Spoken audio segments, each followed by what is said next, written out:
বরাবরের মতো যেন ঢাকা ক্যাপিটালস হার দিয়েই শুরু। প্রথম ম্যাচ থেকে শেষ পর্যন্তই হার দিয়েই শুরু ঢাকা ক্যাপিটালসের।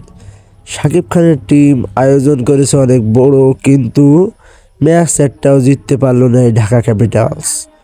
টানা হারের পর আজকেরও রংপুর রাইডার্স যেন দুষ্টু কোকিলের মতন উড়িয়ে দিল তাদেরকে। এত আয়োজন, শাকিব খানের এত টাকা দিয়ে এই ঢাকা ক্যাপিটালস টিমের প্লেয়ারকে কিনেছে। লিটন দাস না বললেই নয়, রানের দেখা এত পায়, কিন্তু বিপিএলে কোনো রানের দেখা পাচ্ছেন না। তানজিদ তামিম ভালো খেলা করতে পারছেন না। এদিকে সাব্বির রহমানকে তো 2 বছর পর বিপিএল খেলার সুযোগ পেয়ে এবার লেগেছে, কিন্তু সেটাও যেন রান তুলতে পারলেন না এই সাব্বির রহমান নাহিদ রানার গতির কারণে।